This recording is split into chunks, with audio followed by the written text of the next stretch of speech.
শুকরগুজার হচ্ছি আমরা সবাই পড়ছি কালিমাতুশ শুকর আলহামদুলিল্লাহ।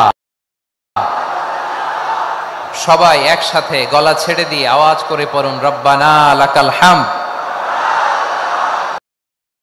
হামদান কাসীরান তাইয়িবান মুবারাকান ফীহি ইয়া রাব্বি লাকাল হামদু কামা ইয়ানবাগি লিজালালি ওয়াজহিকা ওয়া আযীমি সুলতানিকা লাকাল হামদু বিল ঈমান লাকাল হামদু বিল ইসলাম লাকাল হামদু বিল কুরআন। আল্লাহ রাব্বুল ইজ্জা ওয়াল জালালের দরবারে শুকরিয়া জ্ঞাপনের পাশাপাশি আমি আজকের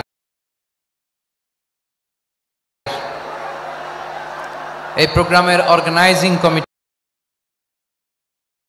অন্তরের অন্তঃস্থল থেকে ধন্যবাদ জানাতে চাই যে আদ-দ্বীন ফাউন্ডেশন অথরিটি তারা 3 দিন ব্যাপী যশোরের পুলের হাটে এরকম চমৎকার গোছানো ওয়েল অর্গানাইজড একটা তাফসীরুল কোরআনের প্রোগ্রামের আয়োজন করেছে।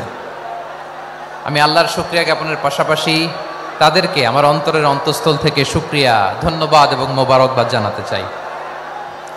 আজকের প্রোগ্রামে উপস্থিত আছেন বৃহত্তর খুলনা বিভাগের ব্যবসায়ী ভাইয়েরা, কর্মজীবী ভাইয়েরা, ছাত্র ভাইয়েরা,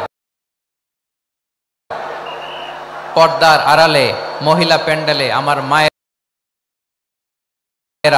বোনেরা উপস্থিত আছেন, কওমি মাদ্রাসার মুহতামিম বৃন্দ, আলিয়া মাদ্রাসার প্রিন্সিপাল হুজুর, শিক্ষক বৃন্দ, ছাত্রবৃন্দ, ইমাম সাহেব, খতিব সাহেব, মুয়াজ্জিন সাহেব, আইন শৃঙ্খলায় কর্মরত ভাইয়েরা, ভলান্টিয়ার্স, মিডিয়া কর্মী, সাংবাদিক বন্ধুরা, ইউটিউবার্স, আমি সবাইকে অন্তরের অন্তঃস্থল থেকে শুভেচ্ছা জানিয়ে শুরু করতে চাই। প্রিয় ভাইয়েরা, আমি জানি যশোরের মানুষ খুবই well civilized, they know manners, তারা ম্যানার জানে, অতিথির সাথে কেমন আচরণ করতে হয় যশোরের লোকেরা এটা জানে কি জানে না বলেন? মাশাআল্লাহ।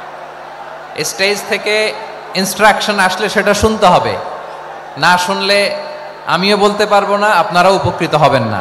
কোটি কোটি টাকা ব্যয়, অনেক পরিশ্রম সাপেক্ষে, অনেক ওয়েল ডিজাইন করে ওনারা প্রোগ্রাম করেছেন। শেষ অধিবেশন যদি আপনারা ধাক্কা ধাক্কি বিশৃঙ্খলা করেন, বঞ্চিত হব, আমরা বঞ্চিত হব, আপনারা বঞ্চিত হবেন, মিডিয়া কর্মীদের মাধ্যমে দেশে বিদেশে কোটি কোটি দর্শক তারা বঞ্চিত হবে।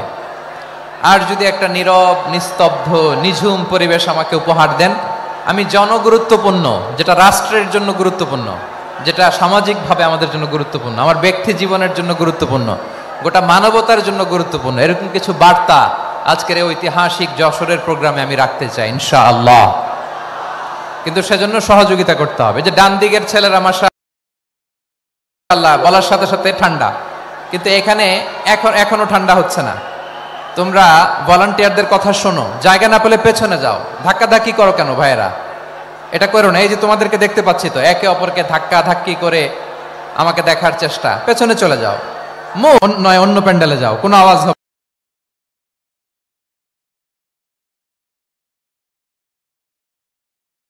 না। 10 9 8 7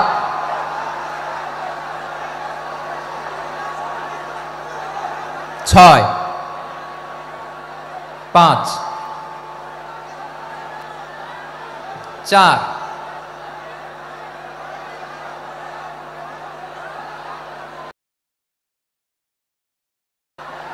3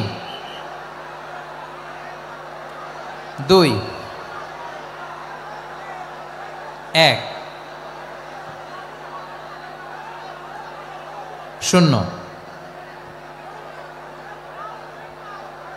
প্রিয় ভাইয়েরা, অনেক আলোচনা হয়েছে 3 দিন ব্যাপী। দেশ বরেণ্য প্রথিতযশা ওলামায়ে হযরতের মুখে আপনারা অসংখ্য কথা শুনেছেন, আমলের জন্য এগুলোই যথেষ্ট। নতুন করে আমার বলার কিছুর দরকার নাই। নতুন করে উপস্থাপনের মতো বলার মতো আমার কাছে কিছু নাইও। যা বলার ১৫০০ বছর আগে আল্লাহ তাআলা উম্মাহকে বলে দিয়েছেন, ঠিক কিনা? এমন কিতাব দান করেছে যে কিতাবে ভুল নাই, যতই পড়ি ততই শেখা যায়। বিয়ন্ডলেস, বাউন্ডলেস, বটমলেস, কুল কিনারা নাই, কুল কিনারা বিহীন সাগর। পড়েন সুবহানাল্লাহ। গত ৩ দিন ধরে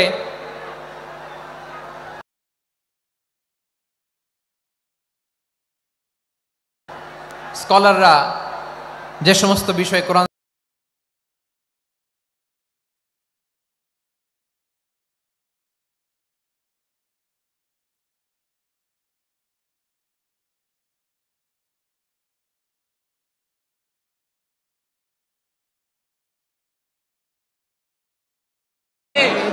যশোরের ফুলের হাটে এরকম চমৎকার দুখানা আযান হবে, এশার সালাতে আমরা জামাতে অংশগ্রহণ করে একসাথে বিদায় নেব ইনশাআল্লাহ।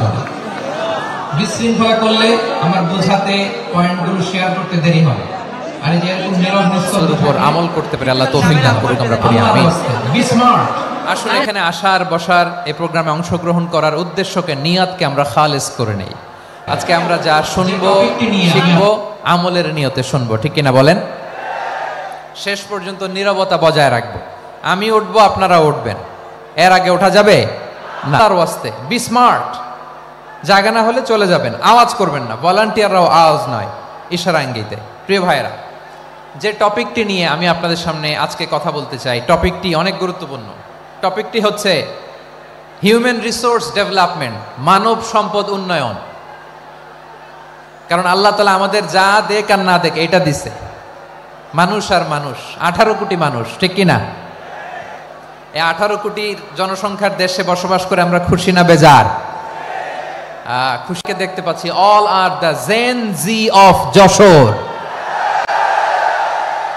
যারা জেন জি, ওরা স্মার্ট, ওরা ইশারা ইঙ্গিতে কাজ করে।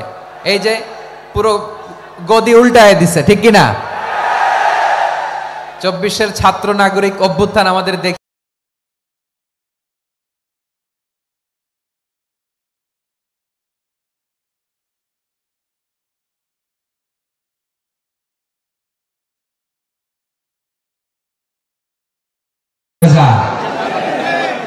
খুশি হইতে হবে, বেজার হয়ে না। জাপানের খবর জানেন? তাদের গ্রোথ রেট নিচের দিকে, উল্টো।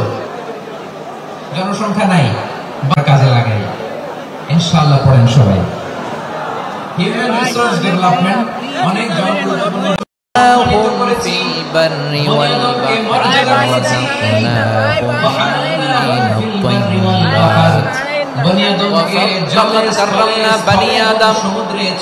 আমি বনি আদমকে সম্মানিত করেছি, বনি আদমকে মর্যাদা দিয়েছি। ওয়া হামালনাহুম ফিল বাররি ওয়াল বাহর, বনি আদমকে জলে স্থলে, স্থলে এবং সমুদ্রে চলাচলের বাহন দিয়েছি। ওয়া রাযাকনাহুম মিনাত তাইয়্যিবাত,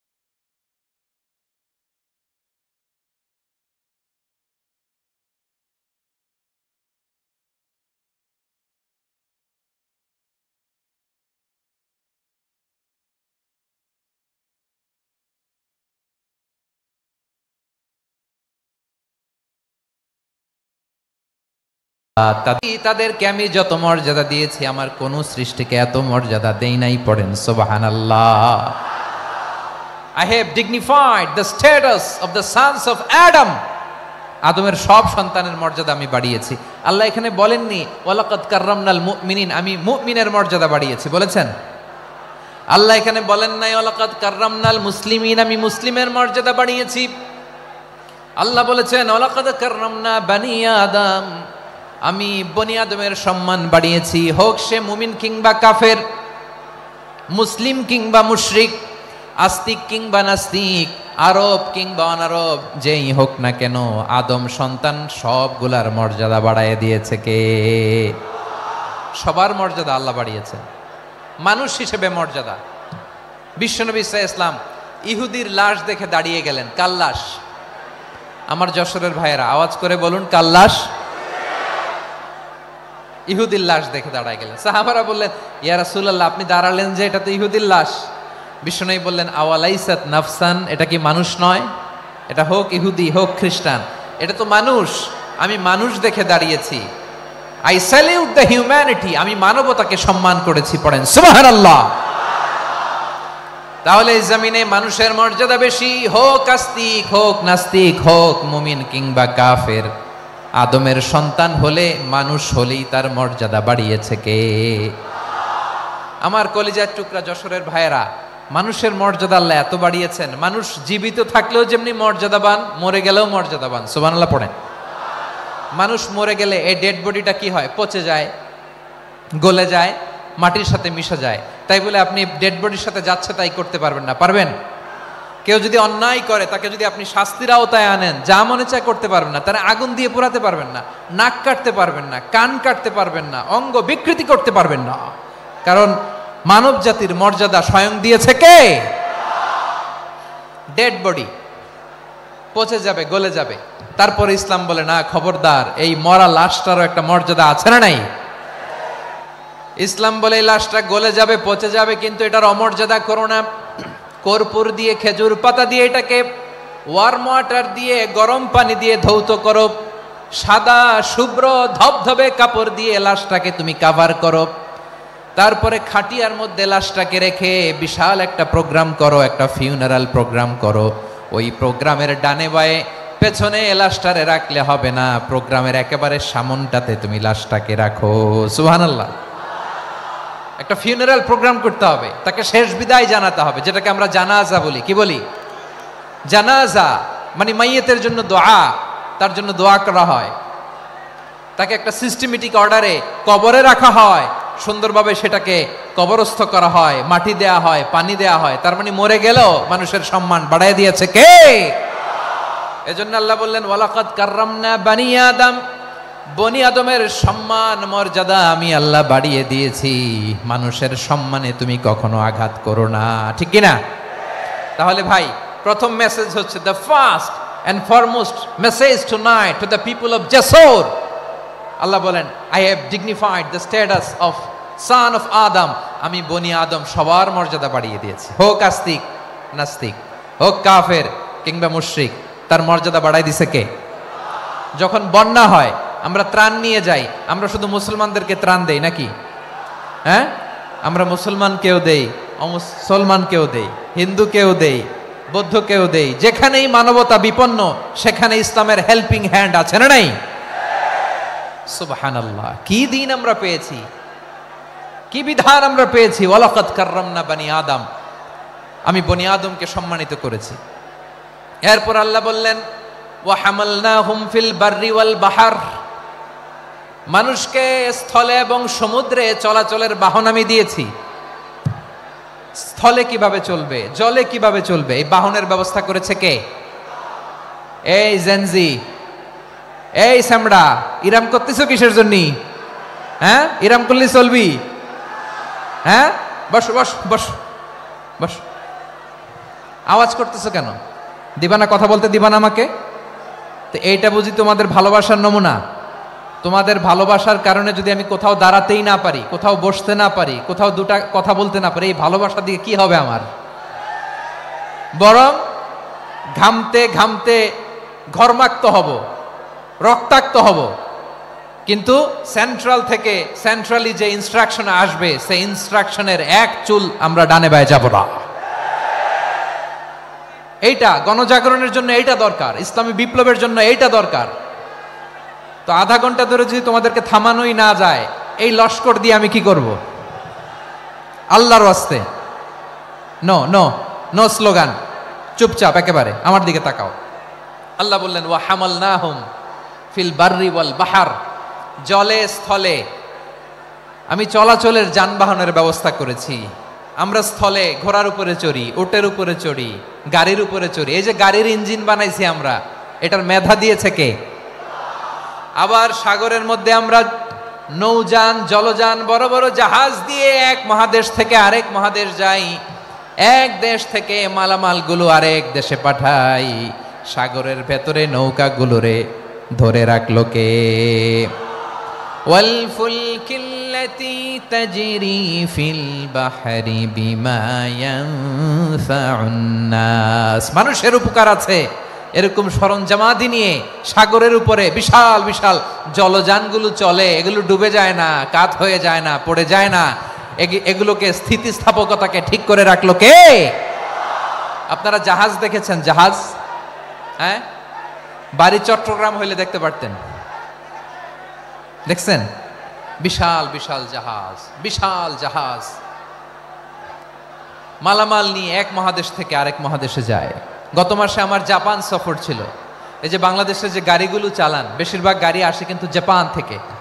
হাজার হাজার গাড়ি একটা জাহাজ বহন করতে পারে, হাজার হাজার গাড়ি। এটারে সাগরের মধ্যে ভাসাইলো কে? সবাই বলুন, ভাসালো কে? হাজার হাজার গাড়ি নিয়ে জাপানিজ গাড়িগুলো আমাদের চট্টগ্রামের এয়ারপোর্টের বন্দরে ভিড়ে। যুক্তরাষ্ট্রে আমি দেখেছি বিশাল বিশাল জাহাজ। আপনারা টাইটানিক জাহাজের নাম শুনেছেন? টাইটানিকেরও 8 গুণ 10 গুণ বড়। সুবহানাল্লাহ কইবেন না? টাইটানিক জাহাজের 8 গুণ 10 গুণ বড় একটা জাহাজ আছে, আইকন অফ দ্য সি। আমি দেখে এসেছি। রয়্যাল ক্যারিবিয়ান দেখে এসেছি। সাগরের সামনে জেটিতে যখন দাঁড়ালাম, জাহাজটা যখন যায়, আমার মনে হচ্ছে একটা শহর, গোটা শহর, the entire city is floating on the water. পুরো একটা শহর মনে হয় পানির উপর দিয়ে ভেসে যাচ্ছে। পড়েন সুবহানাল্লাহ। এই যে আইকন অফ দ্য সি, এই ক্রুজ, এই জাহাজটা, এটার ভিতরে স্টেডিয়াম আছে। কিসের ভিতরে স্টেডিয়াম?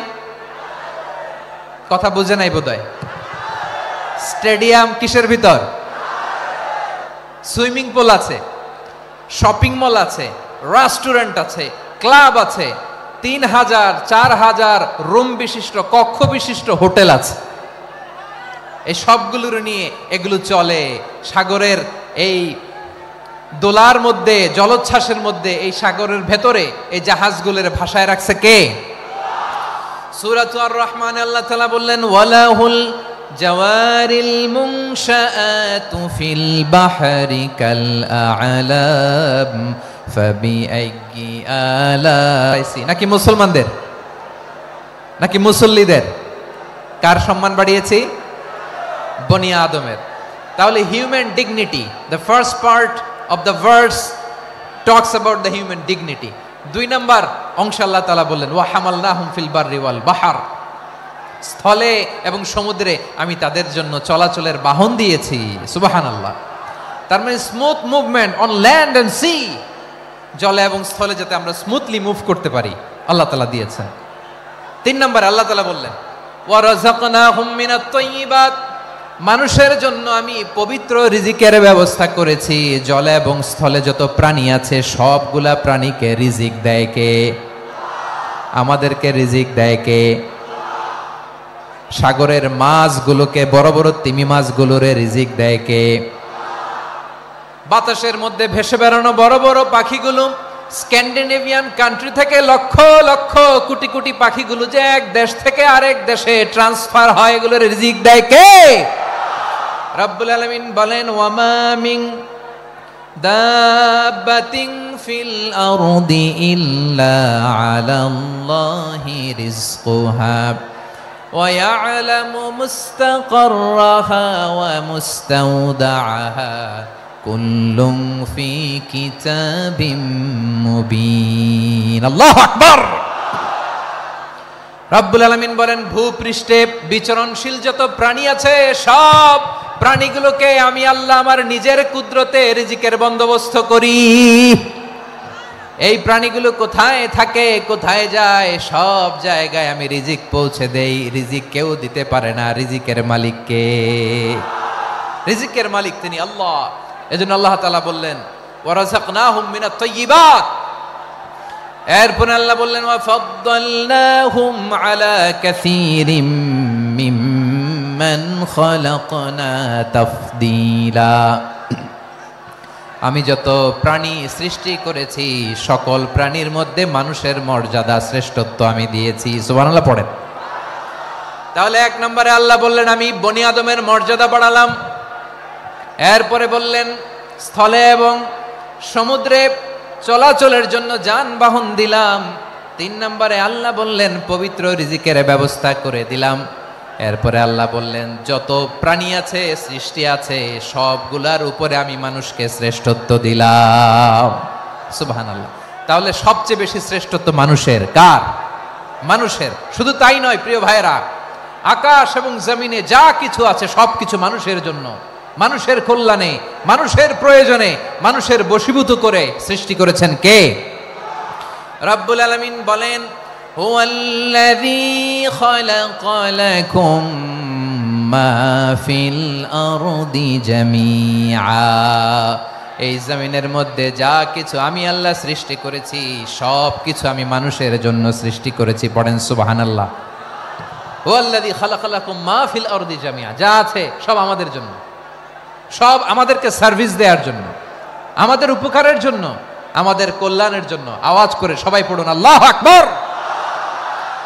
অন্য আয়াতে আল্লাহ বললেন, ওয়াসাখখারা লাকুম মা ফিস সামাওয়াতি ওয়া মা ফিল আরদি জামিআম মিন ইন্না ফি যালিকা লাআয়াতিন লিকাউমিন ইয়াতাফাক্কারুন।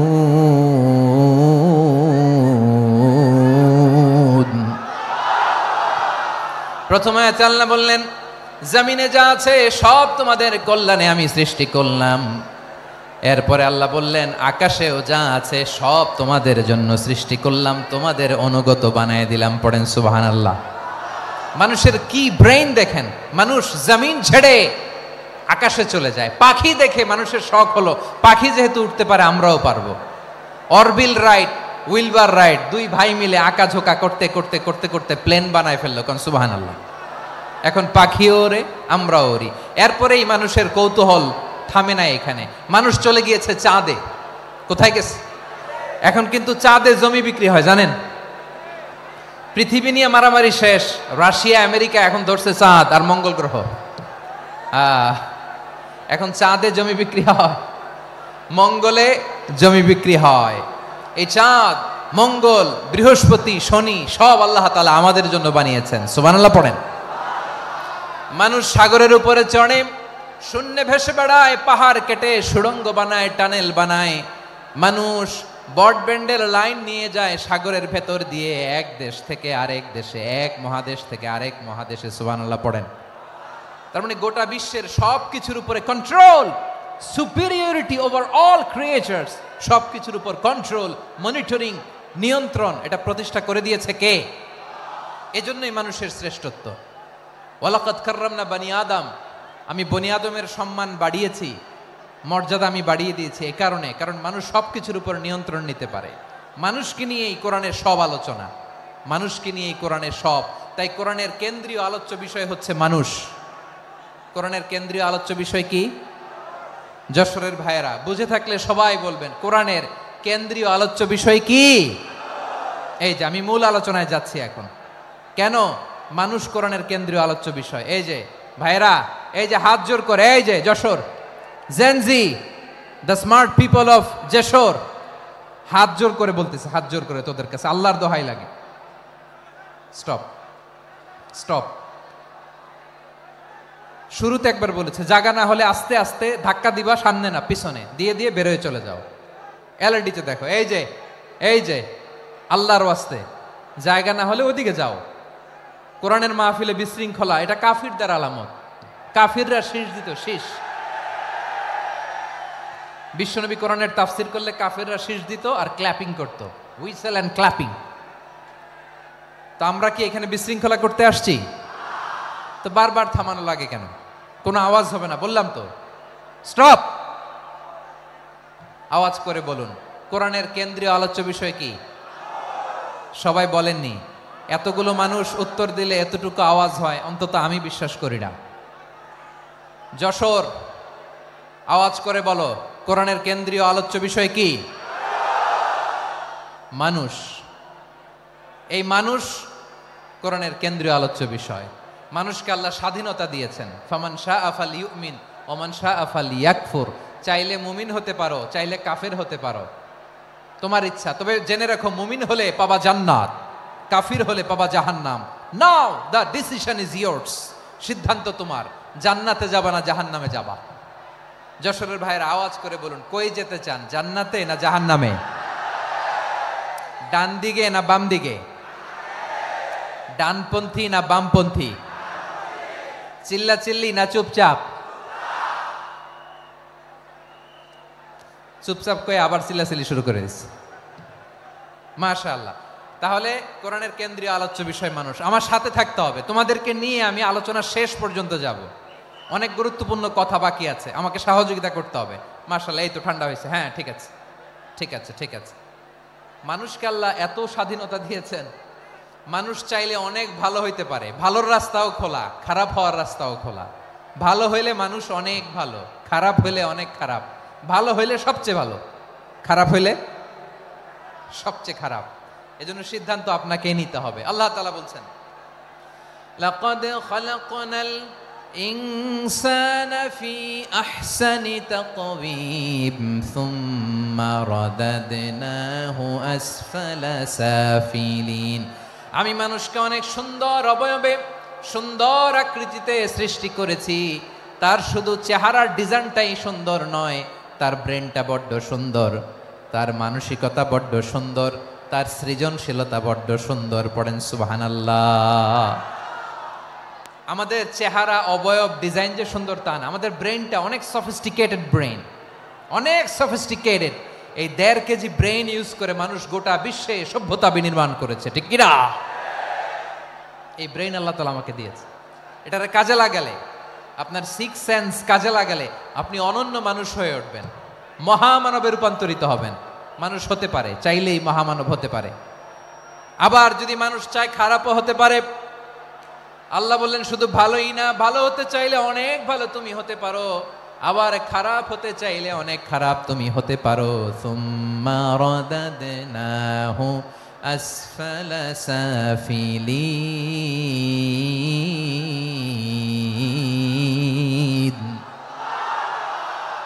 খারাপ হলে একেবারে খারাপ হতে পারো, নিকৃষ্ট হলে একেবারে নিকৃষ্ট হতে পারো, ভালো হলেও ভালো হতে পারো। কোন সুবহানাল্লাহ। এবার আওয়াজ করে বলুন, ভালো হতে চাই না খারাপ? শ্রেষ্ঠ না নিকৃষ্ট?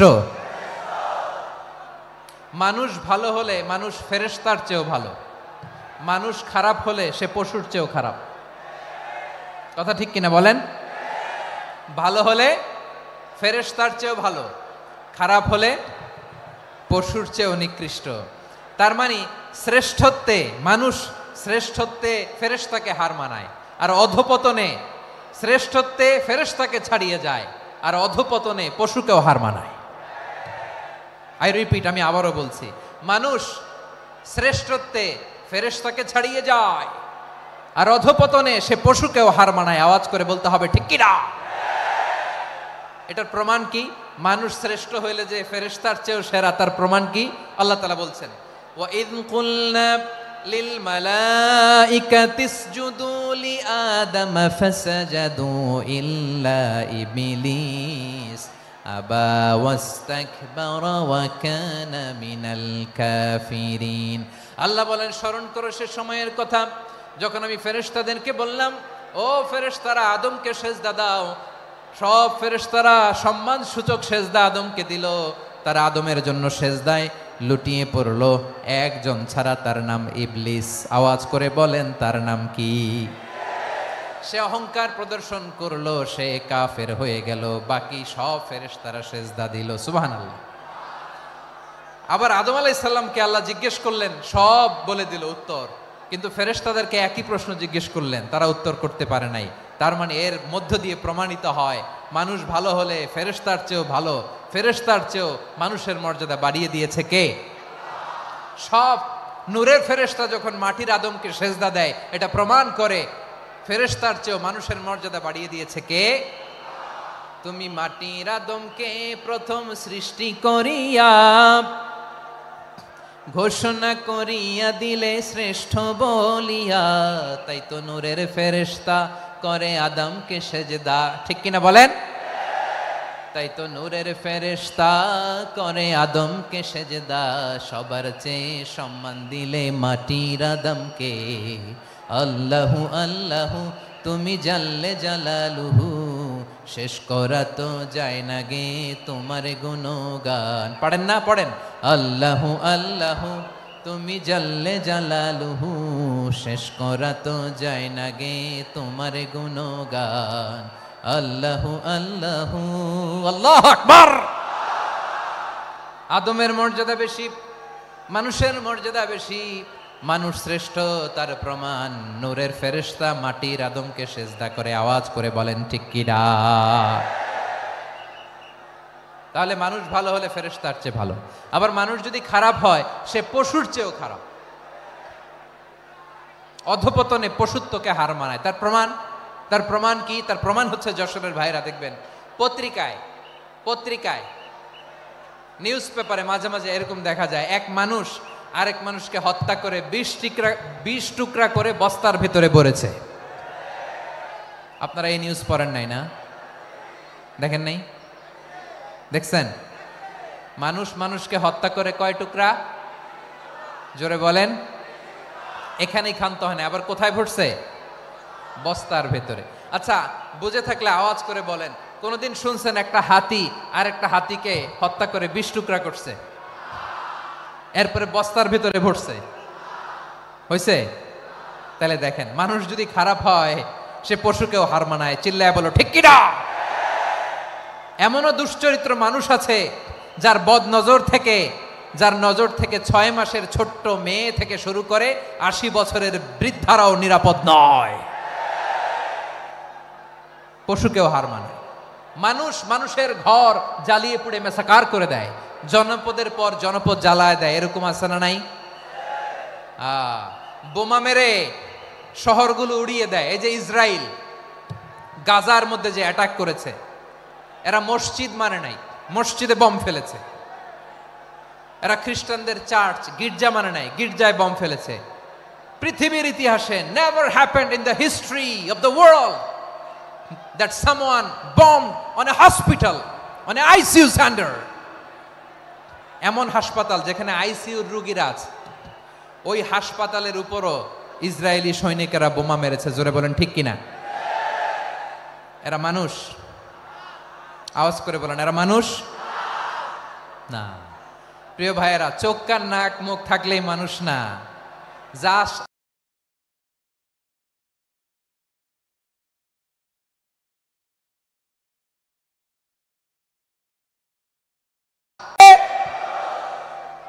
এই দুনিয়া এখন তো আর সেই দুনিয়া নাই, মানুষ নামের মানুষ আছে দুনিয়া বোঝাই,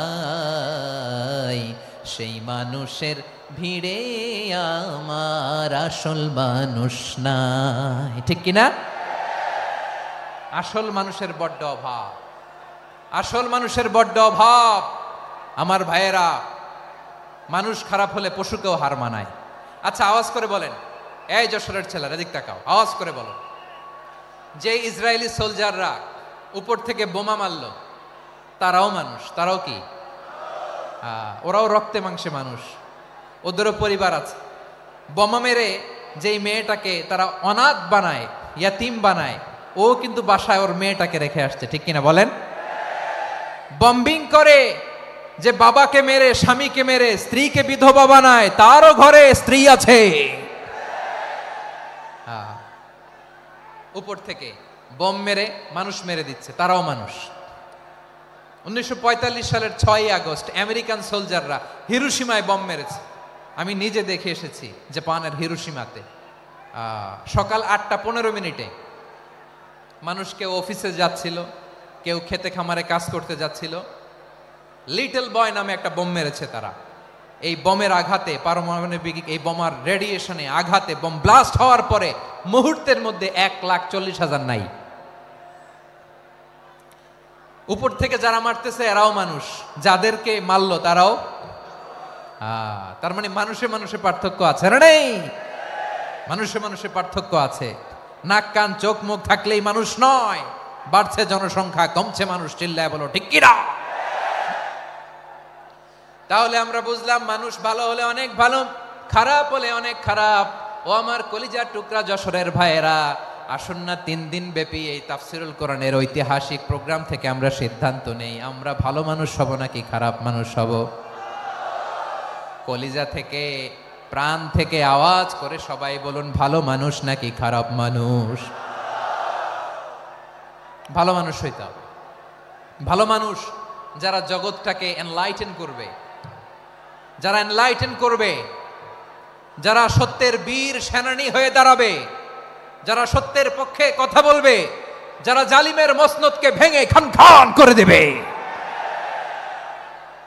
এরকম হওয়ার দরকার আছে না নাই? এরকম ভালো মানুষ আমরা হতে চাই কি চাই না? মানুষকে যত্ন নিলে মানুষ যে কত ভালো হয় আপনি কল্পনাও করতে পারবেন না। এই যে আপনাদের যশোরে যে ভালো ছেলেগুলো আছে, যে ভালো তরুণগুলো আছে, যে যুবকগুলো আছে, যে ভালো আলেমরা আছে, ভালো নেতারা আছে, সবাই যদি তাদের মতো হতো পুরো যশোরটা একটা জান্নাতের টুকরা হয়ে যেত। আওয়াজ করে বলেন ঠিক কি না?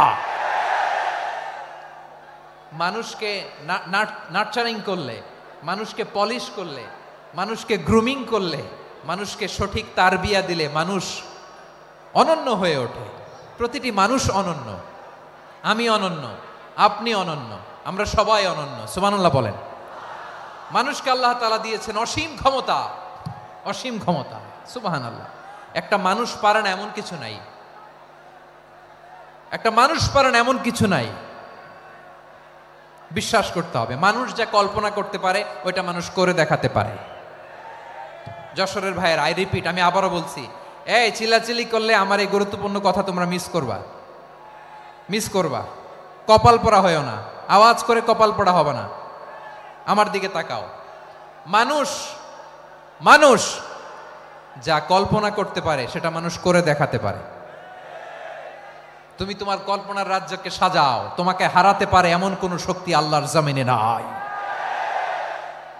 তোমার কি শক্তি, কি সম্ভাবনা তুমি জানোই না মিয়া। তুমি এদিকে তাকাও কেন? তোমার রাস্তা তো ওই দূরে। তুমি কোথায় যাবে, আল্লাহ তোমার টেনে কোথায় নিয়ে যাবে তুমি কিছুই জানো না। Plan big, dream big. কল্পনার শক্তিকে বড় করো। মানুষ যা কল্পনা করতে পারে মানুষ তা করে দেখাতে পারে। মানুষের কাছে অসাধ্য কিছু নাই মৃত্যু ছাড়া, এক্সেপ্ট ডেথ। মৃত্যু ছাড়া মানুষ সবকিছুকে জয় করতে পারে।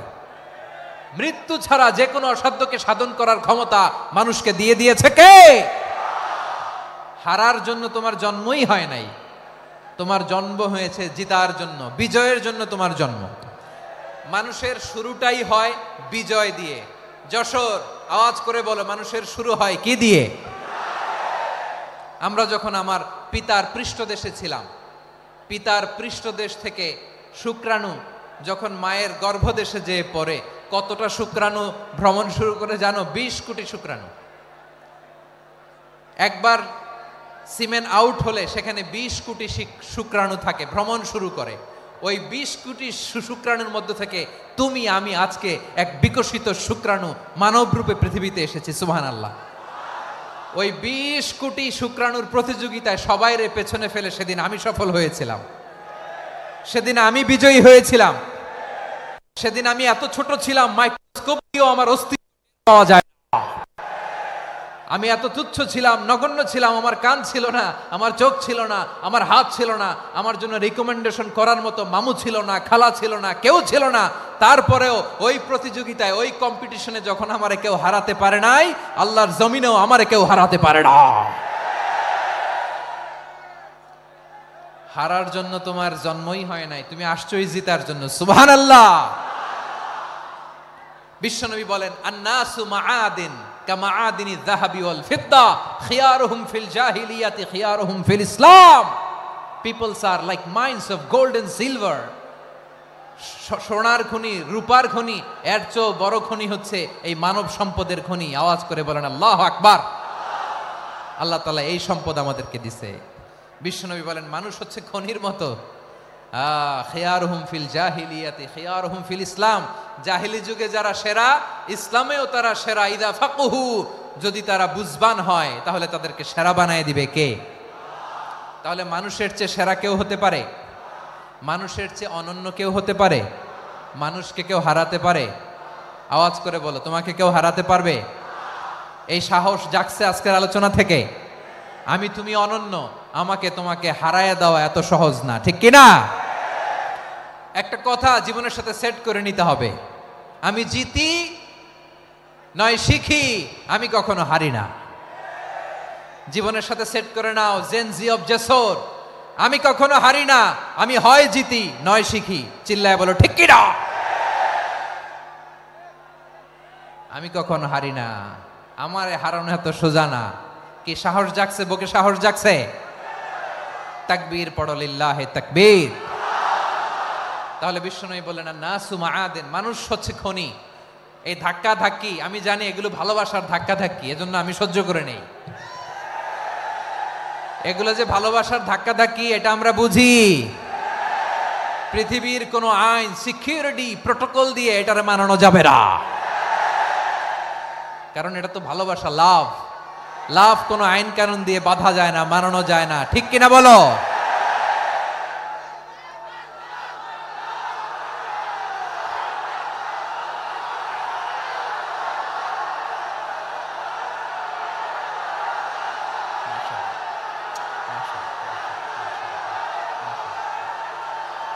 ঠিক আছে, বসুন বসুন বসুন। আল নাসু মাআদিন, মানুষ হচ্ছে খনি, এই খনির যত্ন নিতে হবে। আমার মা বাবা যারা এসেছেন, আপনার ছেলে মেয়ের যত্ন নেন। আপনার ছেলের মধ্যে যে কি পটেনশিয়াল আপনি জানেন না। আপনার এই ছোট্ট অবুজ ছেলেটাই আগামী দিনের শায়েখ আহমদুল্লাহ হবে। আপনার হেফজখানায় পড়া ওই ছোট্ট ছেলেটাই আগামী দিনের আল্লামা মামুনুল হক হবে। আপনার ওই ছেলেটা আমির হামজা হবে, আব্দুল হাই সাইফুল্লাহ হবে। এভাবে বড় বড় আলেম হবে, তারা যুগশ্রেষ্ঠ আলেম হবে। সেই একদিন এই বাংলাদেশের পার্লামেন্টে যে বক্তব্য দিয়ে যশোরের পক্ষে কথা বলবে। আপনি জানেন না, কাউকে ছোট করবেন না আপনি, ওর কনফিডেন্স আপনি কমাবেন না, আপনি কমাতে পারেন না। প্যান্ডেলে আমার যে মা বোনেরা আছেন, ছেলে মেয়েদেরকে কখনো ছোট করে কথা বলবেন না। ও যে কোথায় যাবে আপনি জানেন না, আপনি মা হয়ে তাকে সাহস দিবেন, তার কল্পনার জগৎটাকে সাজাতে তাকে উৎসাহিত করবেন, ঠিক কিনা বলেন? আর আমার প্যান্ডেলের আমার প্রিয় শ্রদ্ধাশীলা মায়েরা বোনেরা, আপনারা তো আরো দামি সম্পদ। বিশ্বনবী বলেন আর দুনিয়া কুল্লুহা মাতা। আল্লাহ আল্লাহ আল্লাহ, বিশ্বনবীর কথার ওজন দেখেন। আর দুনিয়া কুল্লুহা মাতা ওয়া খায়রু মাতা'আদ দুনিয়াল মারআতুস সালিহা। বিশ্বনবী বলেন দুনিয়ায় যা দেখো সব আল্লাহর দেওয়া অ্যাসেট, মানে সম্পদ। আর এত অ্যাসেটের ভিড়ে সবচাইতে শ্রেষ্ঠ সম্পদ হচ্ছে নেককার নারী। সুবহানাল্লাহ। ভাইয়েরা বোনের সাথে খারাপ আচরণ করো না, সন্তান মায়ের সাথে খারাপ আচরণ করো না। আমাদের মায়েরা আমাদের asset, they are our priceless asset. কারণ এই মায়েদের পেটে এসেছে আল্লাহর ওলিরা, এই মায়েদের পেটে এসেছে খান জাহান আলী, এই মায়ের পেটে এসেছে শাহজালাল ইয়ামানি, এই মায়ের পেটে এসেছে আল্লাহর সব নবীরা। নাকি নবীরা আকাশ থেকে ধপ করে জমিনে নেমে আসছে? মায়ের পেটে আসছে। এই মায়ের পেটগুলো খনি। আমার সম্মানিতা মায়েরা বোনেরা, নিজেকে ইসলাম দিয়ে সাজান, নিজেকে ইসলাম দিয়ে সাজান, নিজেকে পবিত্র রাখুন, নিজের আব্রু ইমান ইজ্জতের হেফাজত করুন, কোরআন পড়ুন, সুন্নাহ পড়ুন। আপনি জানেন না আপনার গর্ভে কে আসছে, কোন ক্ষণজন্মা পুরুষকে আল্লাহ তাআলা আপনার গর্ভে পাঠাবে আপনি জানেন না। মায়েরা নিজেদেরকে পবিত্র রাখুন, ইসলাম চর্চা করুন, কোরআন চর্চা করুন, নৈতিকতা দিয়ে নিজেকে সাজান। যশোরের জেনজি, নিজেদেরকে প্রস্তুত রাখো আগামীর বাংলাদেশের জন্য। নৈতিকতা, মোরালিটি, ভ্যালিউজ দিয়ে নিজেকে সাজাও, ইসলাম দিয়ে নিজেকে সাজাও। কারণ আগামীর বাংলাদেশ ইসলামের বাংলাদেশ। বাংলাদেশের আসল পরিচয় ইসলাম। বাংলাদেশের আসল পরিচয় কি? সবাই বলে না। বাংলাদেশের আসল পরিচয় কি? এই ইসলাম নিয়ে আমরা সংসদ ভবন সাজাবো, রাজি আছি না নাই? শেকড় ভুলে যাওয়া যাবে না। আমরা ধাপে ধাপে শারিয়া আইনের দিকে যাব ইনশাআল্লাহ, কিন্তু জঙ্গিবাদ দিয়ে নয়, কট্টরপন্থা দিয়ে নয়। আমরা ইন্টেলেকচুয়ালি গ্রাজুয়ালি, ধাপে ধাপে সারি আইনের দিকে মুভ করব ইনশাআল্লাহ। বলো লিল্লাহি তাকবীর। এদেশের আসল পরিচয় সবাই বলে না, আওয়াজ করে, এদেশের আসল পরিচয়। এদেশে আজান শুনে সূর্য ওঠে শহর গ্রামে, এদেশে আজান শুনে সূর্য ডোবে সন্ধ্যা নামে, এদেশে সকল কাজে সবাই বলে বিসমিল্লাহ, এদেশে ভালো কিছু দেখে শুনে হাসি মুখে সবাই বলে মাশা আল্লাহ। সুবহানাল্লাহ সুবহানাল্লাহ সুবহানাল্লাহ সুবহানাল্লাহ সুবহানাল্লাহ সুবহানাল্লাহ সুবহানাল্লাহ সুবহানাল্লাহ। ও নবীন তরুণ তোমার কিসের এত ভয়, জেনে রেখো বাংলাদেশের আসল পরিচয়। বাংলাদেশের আসল পরিচয় ইসলাম। আওয়াজ তুলে বলো, আসল পরিচয় কি? এদেশে পরস্পরে দেখা হলে দেয় সালাম, এদেশে আমজনতার হৃদয় জুড়ে পাক্কা আলাম, ঠিক কি না? এদেশে বিপদ এলে সর্বজনে সর্বক্ষণে দোয়া পড়ে ইন্না লিল্লাহ সুবহানাল্লাহ সুবহানাল্লাহ সুবহানাল্লাহ সুবহানাল্লাহ।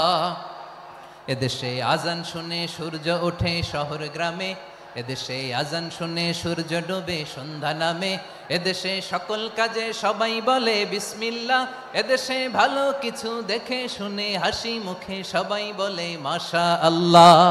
সুবহানাল্লাহ, আওয়াজ করে সুবহানাল্লাহ সুবহানাল্লাহ সুবহানাল্লাহ সুবহানাল্লাহ। সবাই একসাথে সুবহানাল্লাহ সুবহানাল্লাহ সুবহানাল্লাহ সুবহানাল্লাহ। এদেশের আসল পরিচয় কি?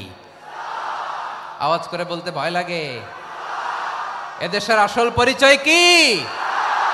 ইসলাম দিয়ে আমাদের সংসদ ভবন চলুক, আমরা চাই কি চাই না? বঙ্গভবনে লা ইলাহা ইল্লাল্লাহর পতাকা উড়ুক, আমরা চাই কি চাই না? প্রতিটি জেলা অফিসে, ডিসি অফিসে লা ইলাহার পতাকা ঝুলুক, আমরা চাই কি চাই না?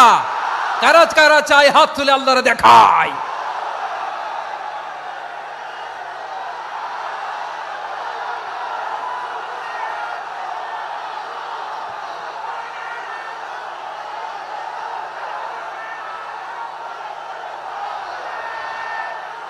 মাশাআল্লাহ মাশাআল্লাহ মাশাআল্লাহ মাশাআল্লাহ। যশোর, আওয়াজ করে বলো, ভালো মানুষ না খারাপ মানুষ? বুঝে বলছো তো? মানুষ ভালো হলে যে কত ভালো। এই মানুষকে যত্ন নিলে, মানুষকে মানুষ বানালে যে সে কি হতে পারে শুনবা? হ্যাঁ, নাকি মোনাজাত দিয়ে দিব? শুনবা? তাহলে থামতে হবে। থামো, আমি যখন বলবো থামো থামো, তাকবীরের সময় দিলে তাকবীর, থামো থামো। মানুষকে যত্ন নিলে, এই এদিকে এদিকে, ড্রোন নামায় ফেলো, হয়েছে, ড্রোনের ফুটেজ হয়ে গেছে, এবার ড্রোন নামায় ফেলো, আমার দিকে তাকাও। মানুষকে, তোমরা এদিক সেদিক তাকালে তো গুরুত্বপূর্ণ পয়েন্ট মিস হয়ে যাবে। এদিকে এদিকে, হ্যাঁ মাসা, ঠিক আছে, এদিকে। মানুষকে যত্ন নিলে মানুষের মধ্যে যারা কি পটেনশিয়াল রেখেছে। আমি জাপানের দুইটা উদাহরণ দেই। জাপানের, এই এই এভাবে এভাবে হবে, হয় বসো নয় পেছনে, কথা নাই, কথা তো বলাই যাবে না, হারাম কথা বলা আজকে, একেবারে চুপ। আজকের জন্য হারাম করে দিছে আমি, কিছু সময়ের জন্য একেবারে নিষিদ্ধ। জাপানের দুইটা উদাহরণ দেই, খেয়াল করে একটু শুনেন, বুঝবেন। আল্লাহ, 2022 সালে জাপানের সাথে জার্মানির খেলা, ফিফা ওয়ার্ল্ড কাপ 2022। এক পক্ষে জাপান, আরেক পক্ষে কোন দেশ? কথা শুনে নাই। এক পক্ষে কোন দেশ? আরেক পক্ষে সবাই। এক পক্ষে আরেক পক্ষে।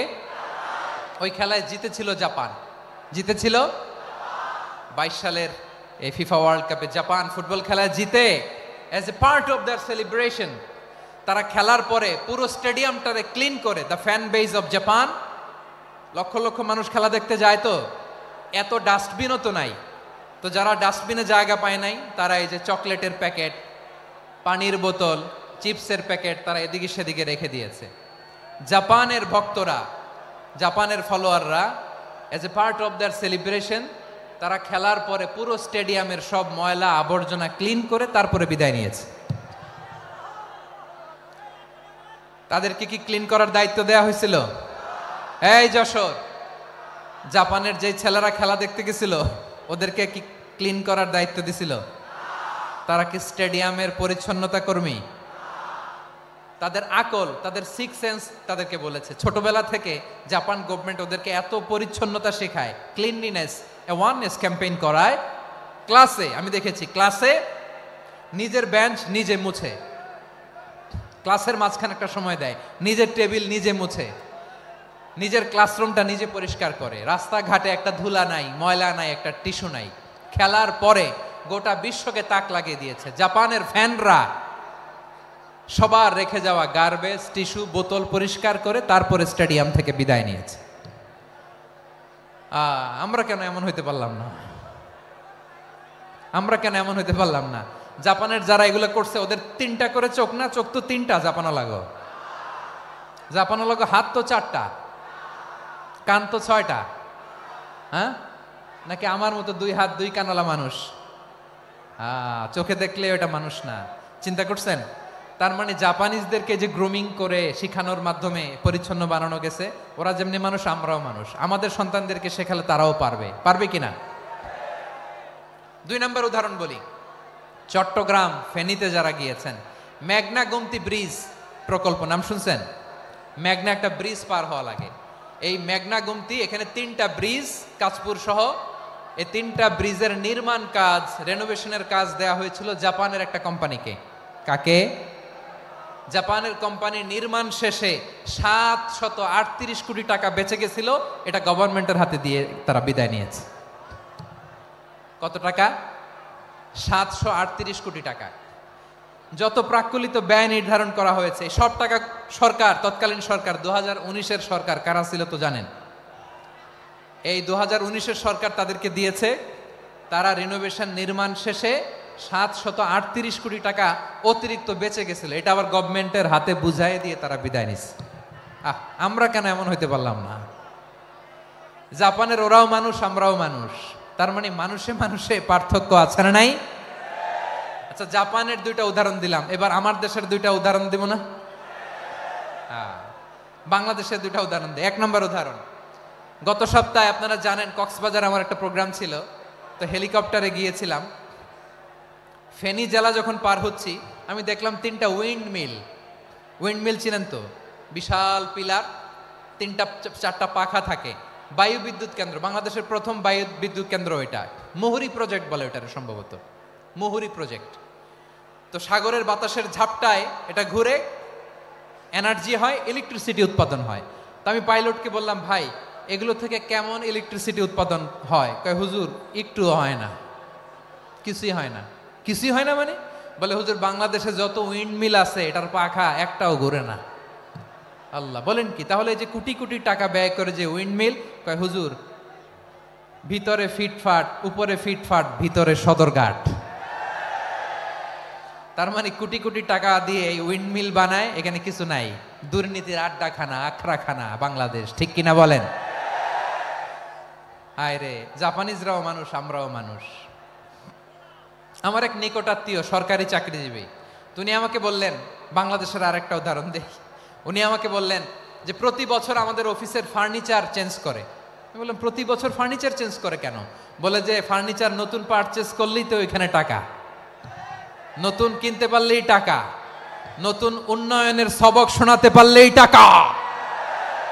প্রথম আলোর রিপোর্ট, কি আলো? প্রথম আলোর রিপোর্ট, গত 15 বছরে উন্নয়নের নামে লুটপাট হয়েছে প্রায় 3.25 লাখ কোটি টাকা। কার রিপোর্ট? আমাদের বানানো কথা। প্রথম আলোর রিপোর্ট। গত 15 বছরে কারা ছিল জানেন তো? হ্যাঁ, শুধু ওনাদেরকেই দোষ দিয়ে লাভ নাই। স্বাধীনতার পর থেকে শুধু শাসকের হাত বদল হয়েছে, আমরা কিছু পাই নাই, ঠিক কিনা বলেন? শুধু ওনাদের দোষ দিয়ে কি লাভ? একদল খাইছে, আরেক দল খাওয়ার জন্য রেডি হয়ে আছে। আমরা এরকম চাই না। আমরা চাই স্বাধীন সার্বভৌম বাংলাদেশ। আমরা চাই দুর্নীতিমুক্ত বাংলাদেশ। আমি নিউজটা যে কতবার বললাম, এটা কি সম্ভব? 3.25 কোটি টাকা লুটপাট, মানে লুটপাট করতে করতে এদেশের জনগণকে ফুটপাতে বসায় দিচ্ছে। প্রিয় ভাইয়েরা, তাহলে জাপানের মানুষও মানুষ, আমরাও মানুষ। সিদ্ধান্ত আপনার, কোন মানুষ হবেন, ভালো মানুষ না খারাপ মানুষ? আজকের আলোচনার বিষয় হচ্ছে মানব সম্পদের উন্নয়ন, human resource development. It's a process to increase the capacity of knowledge, skill, capacity of the people of a country. একটা দেশের মানুষের জ্ঞান, তাদের দক্ষতা কি করে বাড়ানো যায়, বাড়িয়ে দেশের উন্নয়ন করানো যায়, এটাই হচ্ছে মানব সম্পদ উন্নয়নের মূল কথা। তাহলে মানব সম্পদ হচ্ছে একটা দেশের সবচাইতে শক্তিশালী পুঁজি। প্রাকৃতিক সম্পদ, খনিজ সম্পদের চেয়েও দামি হচ্ছে মানব সম্পদ। আমার প্রিয় যশোর, প্রাকৃতিক সম্পদ, খনিজ সম্পদের চেয়ে দামি সম্পদ কি সম্পদ? আল্লাহ তাআলা দয়া করে আমাদেরকে এই মানব সম্পদ দিয়েছেন। আসুন আমাদের এই মানুষগুলোকে আমরা সোনার মানুষ বানাই। রাজি আছেন তো সবাই? রাজি আছেন? মানুষ পারে না এমন কোনো কিছু নাই, চাইলে সব পারে। এজন্য মানুষকে তারবিয়া দিতে হবে, যথাযথভাবে তাদেরকে গড়তে হবে। আসুন আমরা সিরাতের আয়নায় বিশ্বনবীর জীবনী থেকে দেখি তিনি কিভাবে হিউম্যান রিসোর্সকে ম্যানেজ করতেন। যদি আপনাদের সময় হয়, দু একটা উদাহরণ দিয়ে আজকে আমি আমার আলোচনার বিদায় নিব। হবে সময় হবে কয়েক মিনিট? হ্যাঁ, শান্ত থাকবেন তো? শান্ত থাকবা? হ্যাঁ, ঠিক আছে। এই ধাক্কার মধ্যে ঢুকছে, এবার মজা বুঝতেছো তো? হ্যাঁ, মানা করছিলাম না? ঠিক আছে, টের পাও। হ্যাঁ, ঠিক আছে। যে আওয়াজ করবে আমি ওকে দেখতেছি, কে কে আওয়াজ করে দেখতেছি। শেষ কথা, শেষের দিকে চলে আসছি। বিষ্ণু ইসলাম কিভাবে হিউম্যান রিসোর্সকে ম্যানেজ করতেন, মজার কথা আছে কয়েকটা, বলে বিদায় নিব। বিশ্বনবী কিভাবে এই মানব সম্পদকে ম্যানেজ করতেন। বিশ্বনবী, he was a very good talent hunter, চৌকস ট্যালেন্ট হান্টার ছিল। কার মধ্যে কি ট্যালেন্ট আছে দেখলেই বুঝে ফেলতেন। সুবহানাল্লাহ পড়বেন না? কি নবী আমরা পেয়েছি! He was a very good talent hunter. আমার নবী, তিনি চৌকস ট্যালেন্ট হান্টার ছিলেন। কার মধ্যে কি প্রতিভা বের করতেন, ওই প্রতিভাকে ইসলামের কল্যাণে কাজে লাগাতেন। সুবহানাল্লাহ বলেন। যাকে যেই জায়গায় সেট করলে ভালো হবে তাকে ওই জায়গায় সেট করতেন। কয়েকজন সাহাবীর জীবনী শোনাই। আবু মাহজুরা রাদিয়াল্লাহু তাআলা আনহু, মক্কার মুয়াজ্জিন, আগে ছিল মুশরিক, পরে হয়েছে মুমিন। উনি কিভাবে মুমিন হইলেন এই ঘটনাটা একটু আপনাদের শোনাতে চাই। তা আপনাদের তো সময় নাই হাতে। হ্যাঁ, সময় আছে? এই জেনজি শেষ করে দিল আজকের প্রোগ্রামটা। 1 ঘন্টা ধাক্কা ধাক্কি করে কেমনে দাঁড়ায় আছে আমি বুঝলাম না।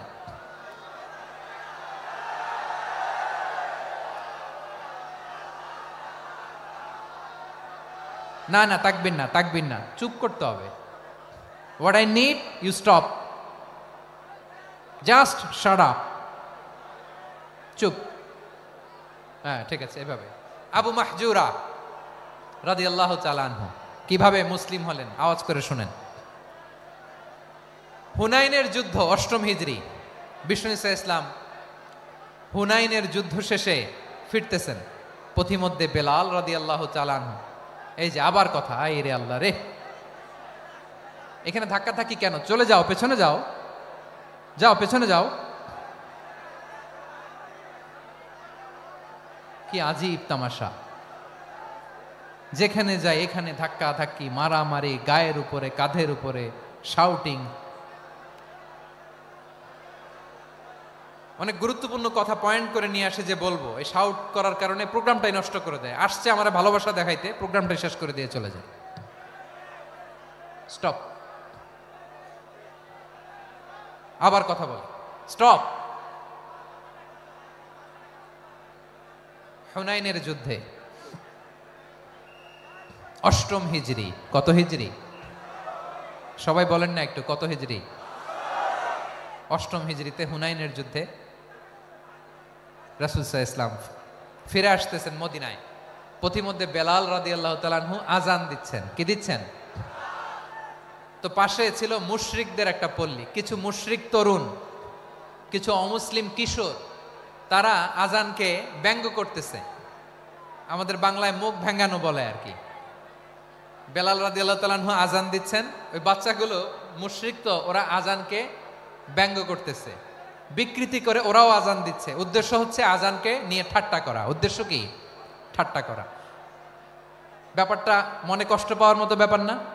কিন্তু বিশ্বনবী ওইখানে দেখেন কি খুঁজলেন। বিশ্বনবী খেয়াল করলেন অমুসলিম কিশোরদের মধ্য থেকে একটা কিশোরের গলাটা বড় দরাজ গলা, কণ্ঠটা বড় সুন্দর।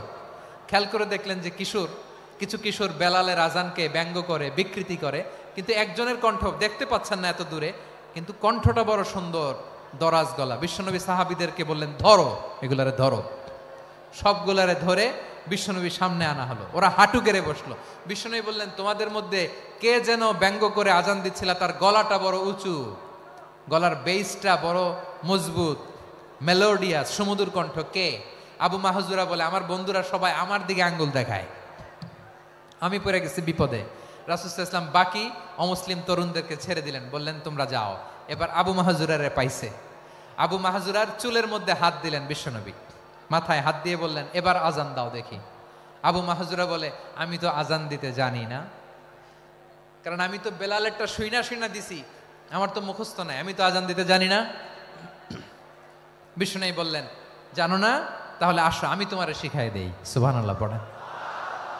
আবু মাহজুরা হাঁটু গেড়ে বসে, বিশ্বনবীর মোবারক হাত আবু মাহজুরার চুলের মধ্যে। বিশ্বনবী আজানের মুআল্লিম আবু মাহজুরাকে বলতেছে, ঠিক আছে তোমারে শিখাই দিচ্ছি, আমি যা যা বলবো আমার সাথে সাথে বলো, পারবা? আবু মাহজুরা বলে, পারবো। বিশ্বনবী আজান দিচ্ছেন মাথায় হাত দিয়ে, আল্লাহু আকবার, আল্লাহু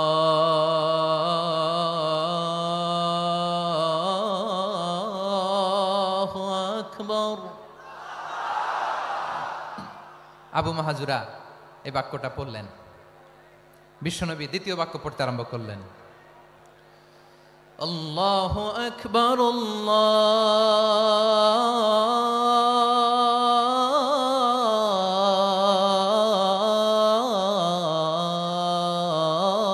আল্লাহু আকবার। আবু মাহজুরা এই বাক্যটা বললেন। বিশ্বনবী আবু মাহজুরার মাথার মধ্যে হাত দিয়ে তৃতীয় বাক্য পড়লেন, আশহাদু আল্লা ইলাহা ইল্লাল্লাহ।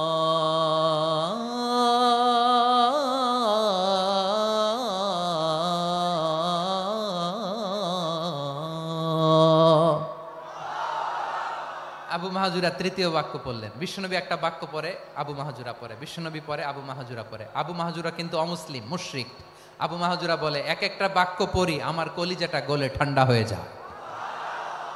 এতদিন মোহাম্মদকে গালি দিতাম, এখন মোহাম্মদ আমার মাথায় যখন হাত রাখছে আমার সারা শরীর ঠান্ডা হয়ে গেছে। বিশ্বনবী আজান শিখাচ্ছেন, একটা একটা বাক্য পড়ে আবু মাহজুরাও পড়ে, বিশ্বনবী পড়ে, আবু মাহজুরাও পড়ে।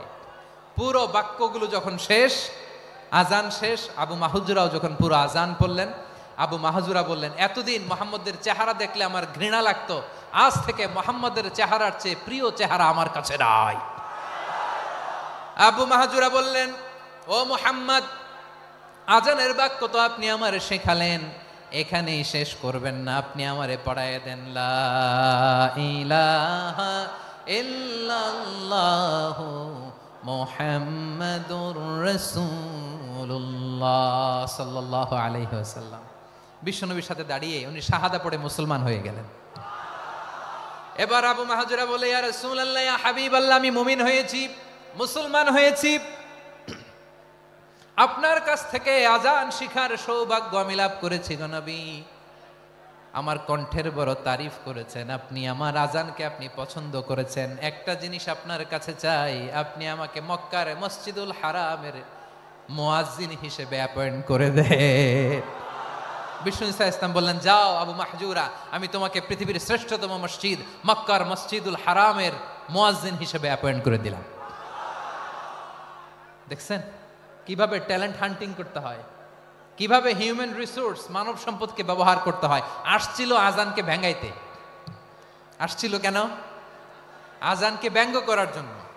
বিকৃত করার জন্য, আজানকে বিকৃত করতে যে ইসলামের সবচাইতে শ্রেষ্ঠ মসজিদের মুয়াজ্জিন হয়ে গেল। পড়েন সুবহানাল্লাহ।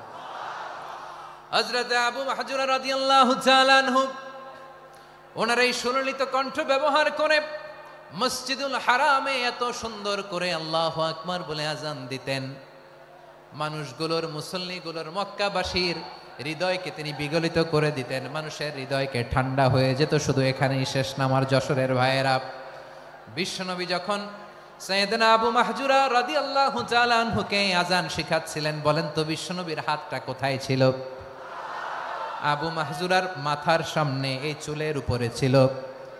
আবু মাহজুরা ওই স্মৃতিটাকে ধারণ করবার জন্য, ওই স্মৃতিকে বহন করার জন্য বিশ্বনবীর মোবারক হাত আবু মাহজুরার কপালের চুলের যেই জায়গায় লেগেছে, মৃত্যুর আগের দিন পর্যন্ত আবু মাহজুরা মাথার ওই চুলে কোনোদিন ছুরি আর কামার লাগায় নাই, সেখানে কেচি লাগায় নাই, চুলের মধ্যে খুর লাগায় নাই। আবু মাহজুরা ডান দিকের চুল কাটতো, বাম দিকের চুল কাটতো, পেছনের চুল কাটতো, সামনের চুল কাটতো না।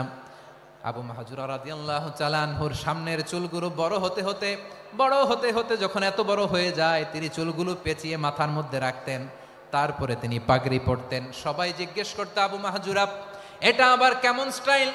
দেখতে তোমারে কি বিদঘুটে লাগে, কেমন অড লাগে, কেমন খারাপ দেখা যায়। মক্কায় এমন কোনো মানুষ তো দেখি নাই, ডানে চুল কাটে, বায়ে চুল কাটে, পেছনে চুল কাটে, সামনে কাটে না। ওরে আবু মাহজুরা কেমন দেখা যায় তোমারে, তুমি সামনের চুল কাটো না কেন? আবু মাহজুরা বলে, আমি হাঁটু গেড়ে পেয়ারা নবীর সামনে বসেছিলাম, আমার এই মাথার চুলের মধ্যে মুবারক হাত লাগিয়ে বিশ্বনবী নিজে আমাকে আজানের প্রতিটা বাক্য শিক্ষা দিয়েছেন। বিশ্বনবীর মোবারক হাত, পবিত্র হাত আমার মাথার চুলের যেই জায়গায় লেগেছে, আমি চাই ওই চুলগুলা নিয়ে আমি আমার কবরের ভিতরে যাব। সাইয়েদনা আবু মাহজুরা রাদিয়াল্লাহু তাআলা আনহু ইন্তেকালের আগের পর্যন্ত মাথার সামনের চুলগুলা কাটে নাই, মাথার সামনের চুল তিনি কাটেন নাই। সুবহানাল্লাহ বিহামদি। কেমন ভালোবাসতেন বিশ্বনবী সাহাবীদেরকে, সাহাবারা কেমন ভালোবাসতেন বিশ্বনবীকে। সামনের চুলগুলো বড় হতে হতে এত বড় ছিল, পেঁচিয়ে রেখে পাগড়ি পরতেন, কাটতেন না। নবীর হাত লেগেছিল, সুবহানাল্লাহ পড়েন। তাহলে what is the lesson, moral of the story কি? মোরাল অফ দ্য স্টোরি হচ্ছে, আসছিল আজানকে ব্যঙ্গ করার জন্য, বিকৃত করার জন্য, হয়ে গেল মসজিদুল হারামের মুয়াজ্জিন। দেখেন বিশ্বনবী একটা খারাপ সিচুয়েশনের মধ্যে থেকে কি ভালো জিনিস বের করে আনলেন। আমি যে শুরুতে বলেছি কিভাবে তিনি হিউম্যান রিসোর্সকে ডেভেলপ করেছেন, ম্যানেজ করেছেন। তিনি যে চৌকস ট্যালেন্ট হান্টার ছিল, দেখেন সবার মধ্যে থেকে এরে বাছাই করে মুয়াজ্জিন বানাই দিয়েছেন। সুবহানাল্লাহ পড়েন। তার মানে এই না সবাইরে ধরে ধরে উনি মুয়াজ্জিন বানাইছেন, যার যেই ট্যালেন্ট আছে তাকে ওই কাজে অ্যাসাইন করেছেন, যার যেই প্রতিভা আছে তার প্রতিভাকে ইসলামের কাজে লাগিয়েছেন। সুবহানাল্লাহ পড়েন। যায়েদ বিন সাবিত রাদিয়াল্লাহু তাআলা আনহু নাম শুনেছেন?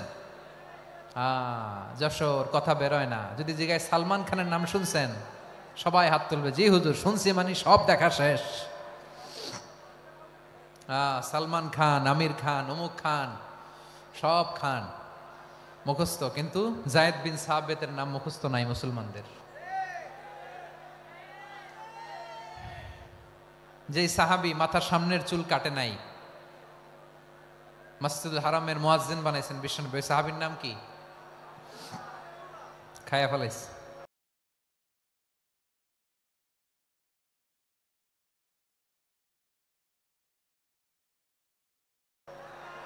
স্লোগানের সাথে খায়া ফেলাইছে।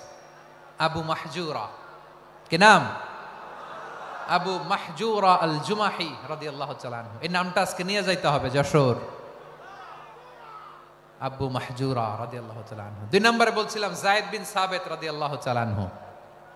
বিশ্বনবী দেখলেন মদিনার এই আনসারী সাহাবী হাইলি ট্যালেন্টেড, ইন্টেলেকচুয়াল, মেরিটোরিয়াস, জ্ঞানের প্রতি তার আকর্ষণ, মারাত্মক আকর্ষণ। বিশ্বনবী তাকে দায়িত্ব দিলেন, কোরআন যা নাজিল হয় তুমি লিখো, কাতিবুল ওহী বানায় দিলেন। সুবহানাল্লাহ। যায়েদ বিন সাবিতরে আবার আজান শিখান নাই, কারণ তার মধ্যে বিশ্বনবী প্রতিভা দেখেছেন, একাডেমিক প্রতিভা, বিশ্বনবীর একাডেমিক প্রজেক্টগুলো তিনি হ্যান্ডেল করতেন। যায়েদ বিন সাবিত ছিল বিশ্বনবীর ব্যক্তিগত সচিব। কি ছিল? ব্যক্তিগত সচিব, বোঝেন নাই? বিশ্বনবীর ব্যক্তিগত সচিব এবং দোভাষী।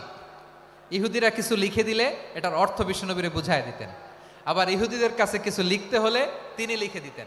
বিশ্বনবী একদিন বললেন, ইন্নী ওয়াল্লাহি মা আমানু ইয়াহুদা আলা কিতাব। ইহুদিরা যে চিঠি পাঠায় অর্থ তো বুঝি না, আরেক ইহুদি আইনে অর্থ করা লাগে। আবার ইহুদিদের কাছে কিছু লিখে পাঠাইতে চাইলে আমরা তো লিখতে পারি না, ইহুদিরে দিয়ে লেখা লাগে। ওরা যে পয়রা শোনায় লিখে দেয়, আমি ওদের বিশ্বাস করি না। আমার নিজের একজন লোক দরকার। বিশ্বনবী এই যায়েদ বিন সাবিতকে চুজ করলেন ল্যাঙ্গুয়েজের জন্য। উনি বললেন, যায়েদ, তোমার সফট স্কিলকে ডেভেলপ করতে হবে, তুমি হিব্রু ল্যাঙ্গুয়েজ শিখে ফেলো। যায়েদ বিন সাবিত বলল, বিশ্বনবীর মোটিভেশন আর ইন্সপিরেশন পেয়ে আমি 15 দিনে ইহুদিদের এই হিব্রু ল্যাঙ্গুয়েজ শিখে ফেললাম। শুধু শিখে ফেললাম না, হাত্তা হাদিকতু, even I became master in the language. এই ভাষা আমি পারদর্শী হয়ে গেলাম। এরপরে ইহুদিরা চিঠি লিখে পাঠালে আর কোনো ইহুদি ডাকা লাগতো না, আমি নবীর এটার অর্থ শুনে পরে বুঝায় দিতাম। আবার ইহুদিদের কাছে চিঠি লেখা লাগলে আমি যায়েদ বিন সাবিত চিঠি লিখে দিতাম। সুবহানাল্লাহ। দেখেন, এত সাহাবীর মধ্য থেকে বিশ্বনবীর একাডেমিক প্রজেক্ট, ব্যক্তিগত সচিব, দোভাষী হিসেবে তিনি যায়েদ বিন সাবিতের মতো তরুণকে নির্বাচিত করেছেন। কেমন ট্যালেন্ট হান্টার ছিল আমার নবী! সুবহানাল্লাহ পড়বেন না? বিশ্বনবীর ইন্তেকালের পরে সাইয়েদনা আবু বকর রাদিয়াল্লাহু তাআলা আনহু যখন খলিফা হয়ে আসলেন, কোরআনকে সংকলনের দায়িত্ব দেয়া লাগবে, কোন সাহাবীকে দিবেন? সব সাহাবারা মিলে পরামর্শ করলেন। সাইয়েদনা আবু বকর, ওমর সবাই মিলে এই বিশাল কোরআন সংকলনের গুরু দায়িত্ব বিশ্বনবীর ব্যক্তিগত সচিব, বিশ্বনবীর দোভাষী, বিশ্বনবীর সিলেক্ট করাই লোক যায়েদ ইবনে সাবিত রাদিয়াল্লাহু তাআলা আনহুকে দিয়েছে। কোরআনের কপি তো আজকে এখানে রাখে নাই। এই যে আজকের যে কোরআন পড়েন, এটা আগে এরকম ছিল না।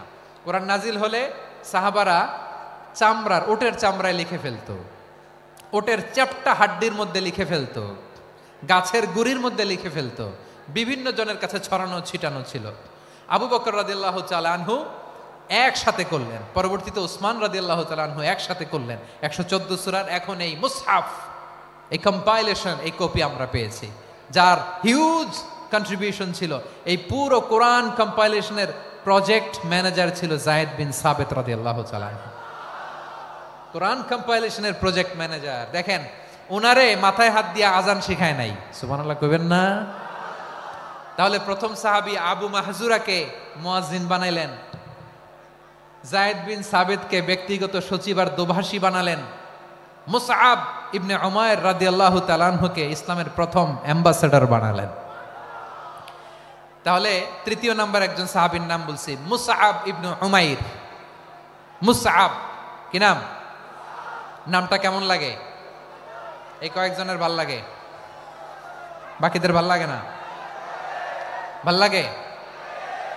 এই এই আর কয়েকটা মিনিট দেওয়া যাবে না আমাকে আল্লাহর রাস্তে? হ্যাঁ, ঠিক আছে। আমি তোমাদেরকে ভালোবাসা দেখাবো, দোয়া করব, যদি চুপ থাকো, একেবারে চুপ, কষ্ট সহ্য করো, বাকিরা যা সওয়াব পাবে তোমরা ডবল পাবা, যেহেতু কষ্ট বেশি, কিন্তু চুপ। 3 নম্বর সাহাবীর নাম মুসআব। এই ধাক্কাধাক্কি কেন? ধাক্কাধাক্কি কেন রে ভাই? না না না, এরকম হইলে আসবো না যশোর, আমি আর আসবো না। হয় পিছনে চলে যাও, নাহলে চুপ, ধাক্কাধাক্কি নাই। 3 নম্বর সাহাবীর নাম মুসআব। কি নাম? He was the first ambassador in Islam. ইসলামের প্রথম ডিপ্লোমাট, প্রথম কূটনৈতিক, ইসলামের প্রথম কূটনৈতিক, ইসলামের প্রথম ডিপ্লোমাট, প্রথম অ্যাম্বাসেডর মুসআব ইবনে উমাইর। মক্কার তরুণ যুবক, উনি পারফিউম লাগাইলে মানুষ দেখলেই বুঝতো এটা মুসআব লাগাইছে। এমন ড্যাশিং ফেসের ছিল, এমন স্মার্ট ড্যাশিং ফেস, এমন পার্সোনালিটির মানুষ ছিল মুসআব রাদিয়াল্লাহু তাআলা আনহু। কারণ যিনি ইসলামের স্পোকম্যান হবেন, মুখপাত্র হবেন, তার স্মার্ট হওয়ার দরকার আছে না নাই? আকাবার প্রথম শপথ যখন হলো, তাদের সাথে বিষ্ণু ঈসা ইসলাম মদিনাতে একজন মুখপাত্র পাঠালেন, ডিপ্লোমাটকে পাঠালেন, অ্যাম্বাসেডর অফ ইসলাম, তিনি হচ্ছেন মুসআব ইবনে উমাইর। পড়েন সুবহানাল্লাহ। বিশ্বনবী দেখলেন সে অনেক স্মার্ট, তার ডেডিকেশন আছে, সিনসিয়ারিটি আছে, এবং মদিনায় যে আউস খাজরাজ গোত্রের নেতাদের সাথে ডিল করতে হবে, ইহুদিদের সাথে ডিল করতে হবে, ওখানে একজন পাক্কা জানু খেলোয়াড়ের দরকার আছে না নাই? মুসআব ইবনে উমাইর রাদিয়াল্লাহু তাআলা আনহু, ওনাকে বিষ্ণু ইসা ইসলাম চুজ করলেন। এবং বিষ্ণু ইসা ইসলামের এই চুজিংটা, এই সিলেকশনটা এত সুন্দর ছিল, তিনি মদিনাতে যে বিশ্বনবী আসার আগেই মদিনার জমিনকে তিনি উর্বর করে ফেলছেন। প্রতিটা ঘরে ঘরে কালিমার দাওয়াত তিনি পৌঁছায় দিচ্ছেন।